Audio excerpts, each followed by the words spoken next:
Mellow greetings, everybody. What's going on? I hope you're doing okay. I find myself constantly wading through the ever increasing tide pool of fascism. I wish I could say I was trying to not be too concerned, but A, it's fascism, and B, I'm obviously concerned because invariably we have to continue discussing this based on whatever the Trump du jour is. Uh, I guess today's is a real humdinger. Apparently, uh, Trump has decided that he's just going to go with saying the quiet part out loud for the next 2 months and until the election. He's just going to keep doing that. So, shit, let's just jump right into it. El Presidente wants to be El Indoctrinator. Trump launches Patriotic Education Commission. Call 1619 Project Ideological Poison. Patriotic Education Commission. Um, so right off the bat, this title that sounds like some Kim Jong Un shit right there.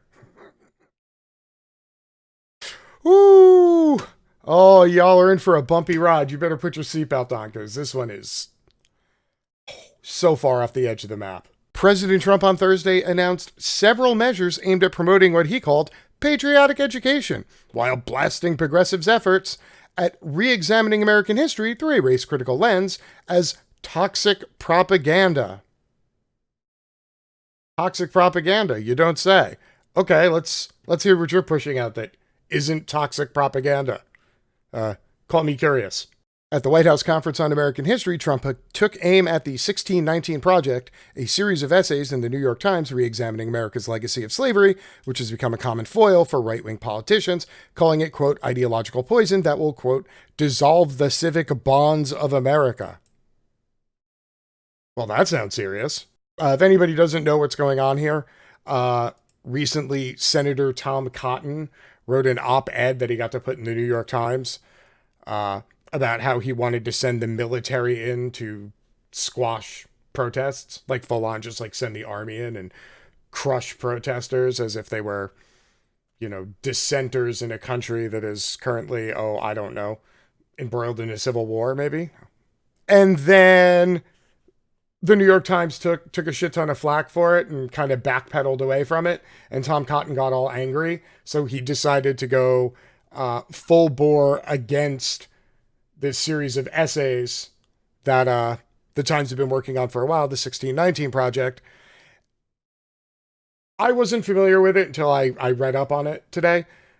I don't know about a lot of you, but when I was in high school, I'm not talking about college or anything like that. When I was in high school, I mean, yeah, we took, the year of world history, the year of American history.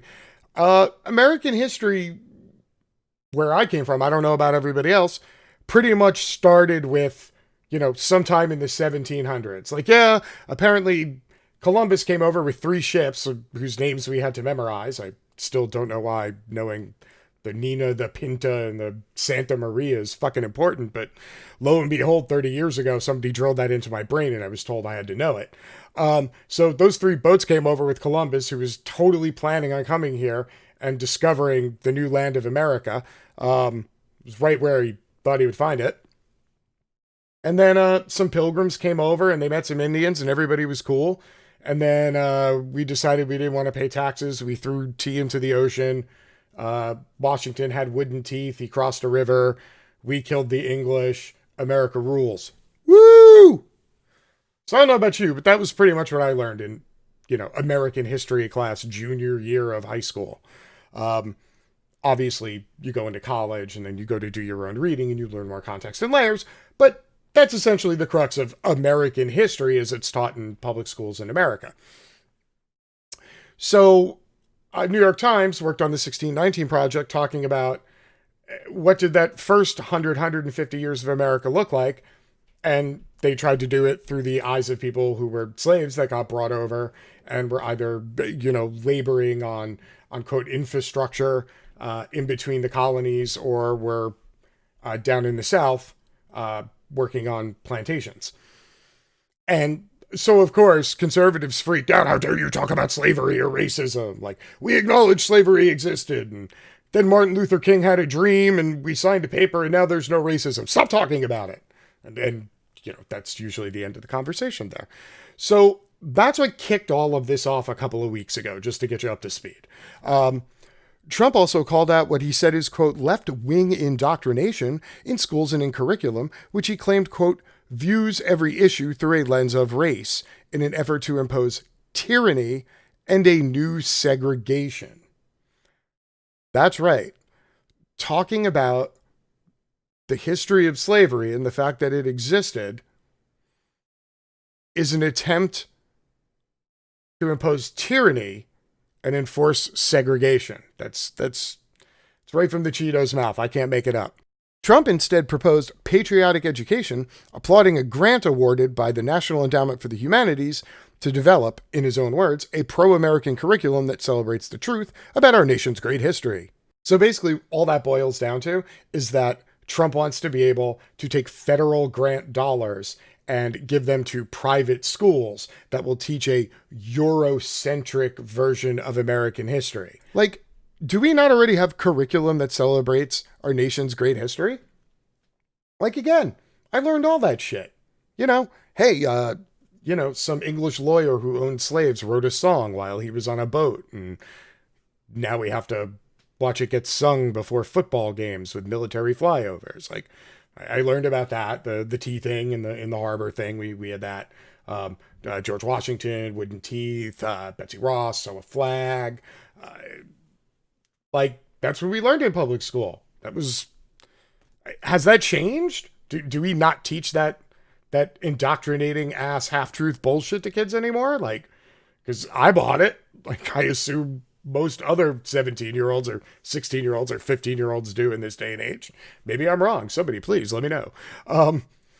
Trump also announced he will sign an executive order establishing a commission to, quote, promote patriotic education, which will be called the 1776 Commission, in contrast with the 1619 Project, because of course he did. At the press conference, Trump, who's often been accused of disregarding the Constitution, claimed the left is, quote, attempting to demolish the Constitution and condemned them for a vicious and violent assault on law enforcement, which he called the universal symbol of rule of law in America. Anybody getting frightened yet? No. I'm sure 40% of you are watching this right now going, oh, this guy's a libtard. Cops are awesome. The universal symbol of rule of law in America. Yes, the slave catchers, of course. Yes, who do not enforce the Constitution and do not actually equally enforce laws. They merely exist to protect private property, which is property that is owned in conjunction between people and the state. That's their job. But sure, your thing too. Trump's executive order was met with fierce backlash from commentators who recognized it as authoritarian.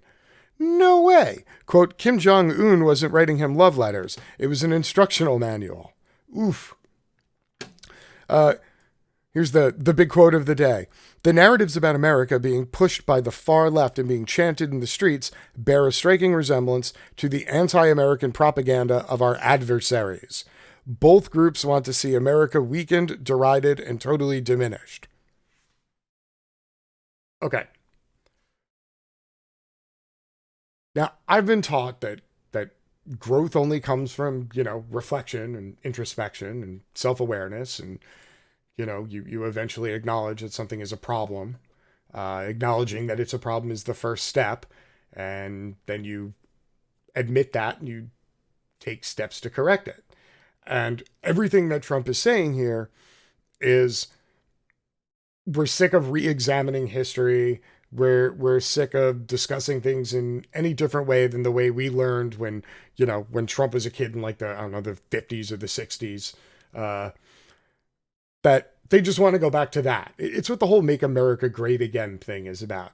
Is back to, the 50s, only without Jim Crow or without segregation, and maybe possibly acknowledging that rape is an actual thing that happens, or, but that's essentially what this entire thing goes back to, is that's what we're looking for. A man in the office smoking 2 packs of cigarettes a day, drinking a martini at 10:30 in the morning, slapping his secretary. Like, It's a horrible stereotype, but this is the stereotype that they want to keep sinking back to. Now, I promise that this gets creepier. Here is my favorite quote of the entire press conference. Our youth will be taught to love America with all of their heart and all of their souls. So what Donald Trump is talking about is indoctrinating the shit out of people and preaching nationalism at them. And that is really creepy.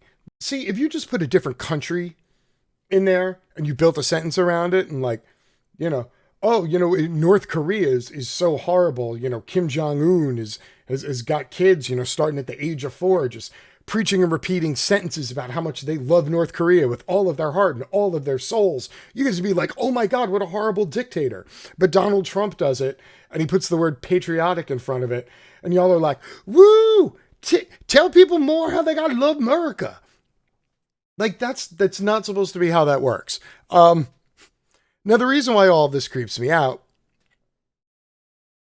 and I believe I've made reference to it a number of times, but there was a writer named Umberto Eco from Italy who actually grew up, you know, during the times of fascism. He's a writer and an educator, and one of the most prolific things he's ever wrote was an essay that was called Fascism. And it basically listed the 14 common features of fascism. And this is what you would consider the go-to reference point. Like, everybody likes to throw around the word fascism. But is it actually fascism? What makes something fascism? And I've often made reference to the fact that Trump trumps a lot of things on this list.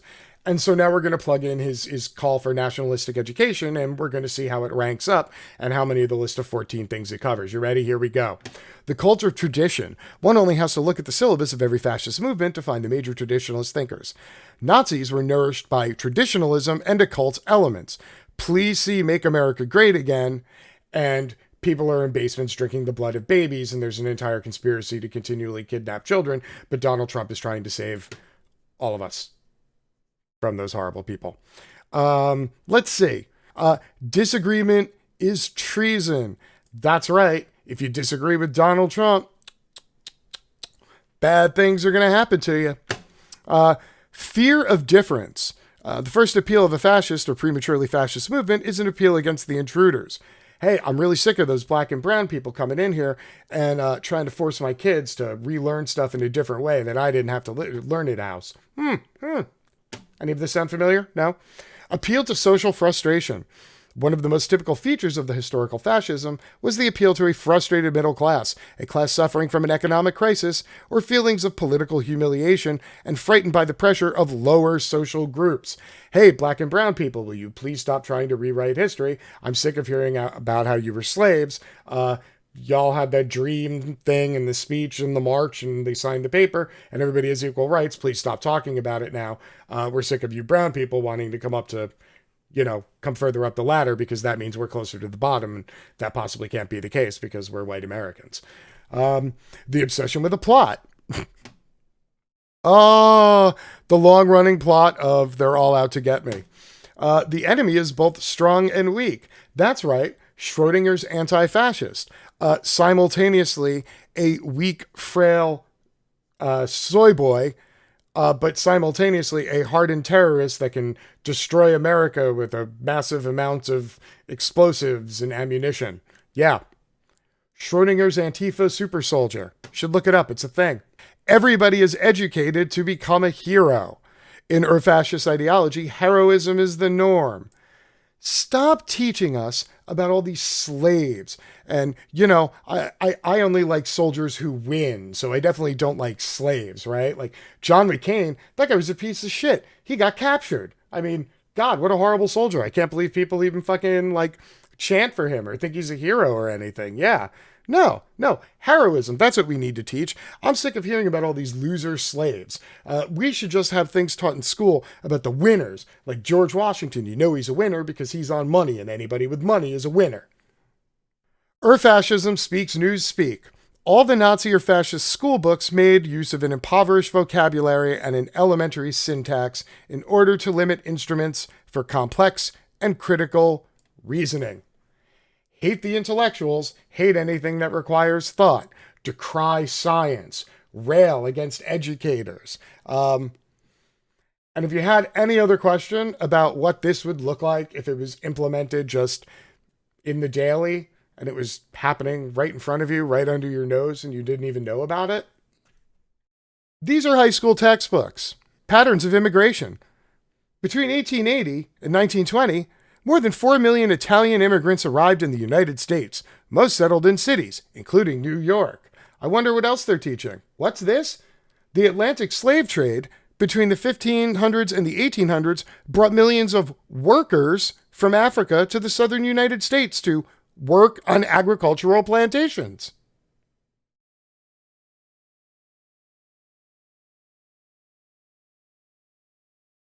Any questions? So before anybody wants to get, all up in a tizzy about how their feelings are being hurt, this is already happening and has been happening in schools for decades. But yet Donald Trump wants to take federal grant dollars to give it to private schools to teach a more Eurocentric education system, a more white education system, a more patriotic education system that doesn't discuss losers or slaves. He just wants to talk about workers. Workers.